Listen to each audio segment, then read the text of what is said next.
ایک بھائی نے اس طرح سوال کیا کہ ہم ماہ شوال میں مدینہ منورہ سے نماز عید پڑھ کر عمرے کی نیت سے احرام باندھ کر مکہ شریف روانہ ہوئے اور عمرہ ادا کرنے کے 2-4 دن بعد مکہ شریف سے اپنے وطن پاکستان روانہ ہوئے۔ کچھ حضرات کا یہ کہنا ہے کہ جس نے پہلے فرض حج ادا کر لیا ہو وہ تو شوال میں مکہ مکرمہ جا کر اپنے وطن واپس آ سکتا ہے، لیکن جس نے ابھی تک فرض حج ادا نہیں کیا وہ اگر ماہ شوال میں مکہ مکرمہ کی حدود میں داخل ہو جائے تو اب بغیر حج کیے واپس نہیں آ سکتا۔ تو اس بارے میں رہنمائی فرما دیجیے۔ اس کا جواب یہ ہے، حج کی فرضیت کے لیے دیگر شرائط کے ساتھ ساتھ زاد راہ پر قدرت ہونا شرط ہے، جسے استطاعت کے ساتھ بھی تعبیر کیا جاتا ہے، اور زاد راہ میں مکہ مکرمہ تک جانے آنے، وہاں رہنے کے خرچے، نیز وطن واپس آنے کے وقت تک اپنے اور اپنے اہل و عیال کے نان نفقے پر حاجت اصلیہ سے زائد قدرت ہونا ضروری ہے۔ لہذا ماہ شوال میں جو شخص مکہ مکرمہ میں موجود ہے اور اس کے پاس یہ تمام چیزیں نہیں ہیں تو اس پر حج فرض نہیں ہوگا۔ اسی طرح حج کی ادائیگی بھی اس پر لازم نہیں ہوگی، تو وہ اپنے وطن واپس آ سکتا ہے، اور جب تک استطاعت نہ پائی جائے اس پر حج کی ادائیگی کے لیے آنا لازم نہیں ہوگا، اور اگر اس کے پاس یہ تمام اخراجات ہیں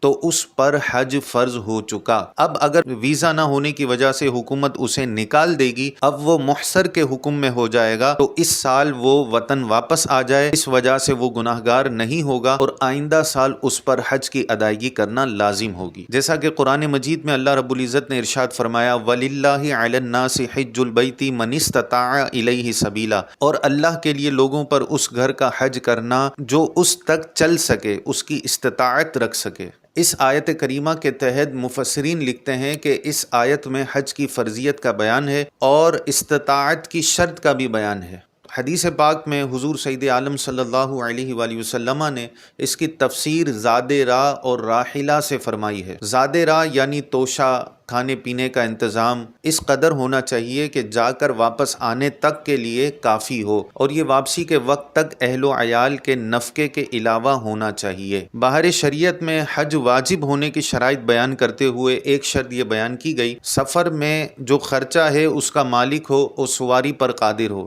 سفر میں جو خرچہ ہے اور سواری پر قادر ہونے کا یہ معنی ہے کہ یہ چیزیں اس کی حاجت سے زائد ہوں، یعنی مکان اور لباس اور خادم اور سواری کا جانور اور پیشے کے اوزار اور خانہ داری کے سامان اور دین یعنی قرض سے اتنا زائد ہو کہ سواری پر مکہ معظمہ جائے اور وہاں سے سواری پر واپس آ جائے، اور جانے سے واپسی تک اہل و عیال کا نفقہ اور مکان کی مرمت کے لیے کافی مال چھوڑ جائے، اور جانے آنے میں اپنے نفقے اور گھر اور اہل و عیال کے نفقے میں قدر متوسط کا اعتبار ہے، نہ کمی ہو نہ اسراف۔ اہل و عیال سے مراد وہ لوگ ہیں جن کا نفقہ اس شخص پر واجب ہے، جیسا کہ بیوی، بچے وغیرہ۔ تو خلاصہ کلام یہ ہوگا کہ کسی شخص نے ماہ شوال میں عمرہ کیا اور اس کے پاس ایام حج تک وہاں ٹھہرنے اور کھانے پینے کی استطاعت نہ ہو تو اس پر حج فرض نہیں ہوگا۔ یوں ہی اہل و عیال کے نفقے پر قدرت نہ ہو جب بھی حج فرض نہیں ہوگا، کہ زاد راہ کی استطاعت اور نفقہ اہل و عیال یہ